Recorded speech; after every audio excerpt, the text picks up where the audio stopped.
We're ready. Okay. All right. Welcome back here on the Owls Media Network. We're joined by head coach Stephen Enright. Yep. In what was a pretty fun game to watch as a viewer, but also probably on the bench. Fun for you too. Yeah, I mean, I think it's like the second game in a row where like we haven't guarded to our standard for the first half and kind of into the second half, and then we kind of snap into it defensively middle of the second half and sort of took their will with some stops, and then we were able to set what we wanted to do offensively, and obviously that big stretch of just transition scoring, but also just putting the ball in Jordan's hands and middle ball screens and kind of just letting him make reads. Yeah, so I was kind of curious at halftime. Obviously, it was a very close game for mostly the first half and then a little bit into the second half. What was kind of the message at halftime to really just take this game over? Yeah, I mean,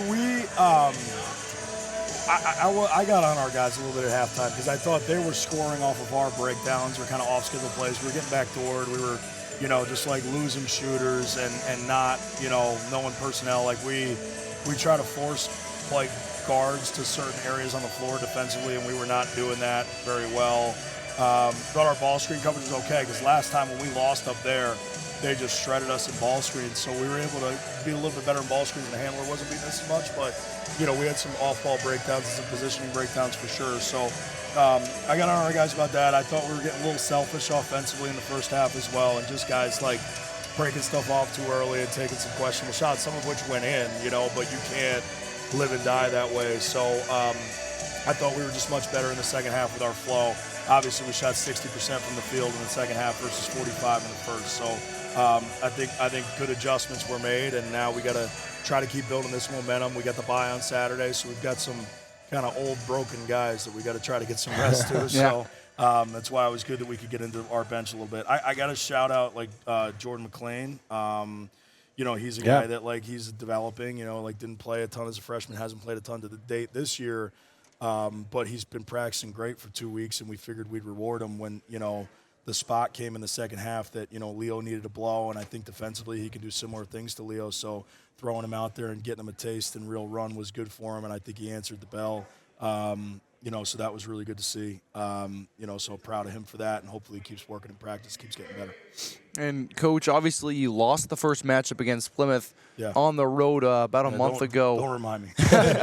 But now heading into this one, you talked about the halftime adjustments. Was there a certain message in the locker room heading into the game today that really said, we need to beat these guys? Yeah, I think we wanted to set the tone early, which we did. We came out, we got some stops, we scored it early, and then we got too comfortable and had those defensive breakdowns I talked about. But we're able to reset it in the second half and thought that our togetherness and our offensive flow in the second half was significantly better.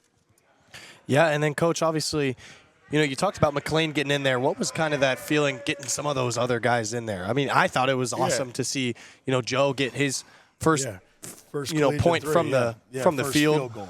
And then obviously a couple other guys in there. What was kind of the feeling like there? I think you see some of these young guys that they come to practice every day, they work hard, they get better, they're in the gym guys, and we talk all the time, like a program like ours, it's really hard to play here as a freshman. It's just really hard.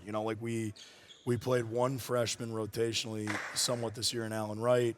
Last year we played 0. I mean, look at Dennis Wainana versus he played 78 minutes as a freshman, and now he's our starting center, and he's second in the country in block shots. So, obviously there's a development piece to it. So, some of the guys you see at the end of the game, they're not never guys. They're just not now guys. They just need to get better. They need to get in the gym. So when you can get enough of a lead that you can reward those guys with some game action and some game reps, which is good for them to get better, you love to see it. And Joe's a great shooter, so glad to see he got one off.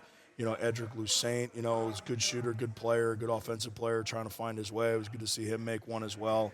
And I love to see the bench reactions, for our guys. Because these guys that you don't see, they challenge our main dudes in practice every single day. And we play live a ton. We have very competitive practices. And I'm not a guy who loves to hear myself talk a ton in practice. So we just play. And different concepts, different drills, different things guardrails in play and scouting components in play, and there are times where our young guys beat our starters in drills. That's the mark of a good team. It's not 100% of the time, it's not 50% of the time, but there are, we do 7 live drills in practice. Our young guys, our second team might win 2 of them. So it's good to see those guys keep developing and keep working hard. And then also, when when they're time to, get into those full big minutes in the game, now they've got the confidence going into it as well, which I think is huge for you guys to build as well. Yeah, absolutely. So it was really exciting to see. Yeah. Thanks for joining us here, Coach. Okay. All right. Thanks, guys. Appreciate it. Yep. College sports fans, get ready for game day with officially licensed merchandise from the NCAA official online shop, ncaa.com/shop. Get the whole family geared up with the best collection of apparel and accessories, including t-shirts, sweatshirts, headwear, championship gear, and more.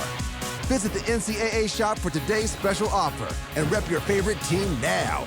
Only at ncaa.com/shop. In life, things aren't scripted.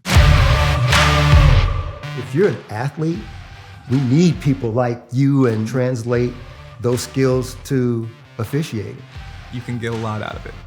It happens in every town, in every game. We never have a perfect game, but the rewards always outweigh the negativities.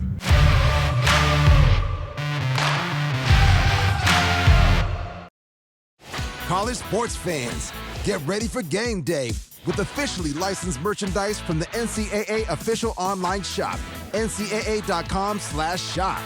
Get the whole family geared up with the best collection of apparel and accessories, including t-shirts, sweatshirts, headwear, championship gear, and more. Visit the NCAA shop for today's special offer and rep your favorite team now. Only at ncaa.com/shop.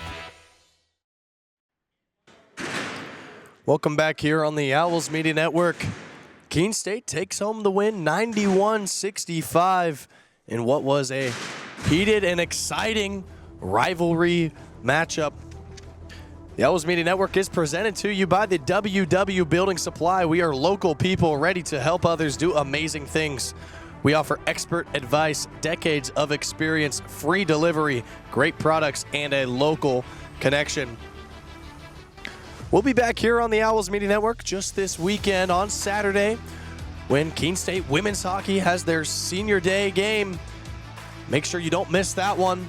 For Carson Flake, Teddy Steinberg, Allie Kenyon, Ryan Hearn, and everybody else, I appreciate you tuning in, and we hope you have a good night.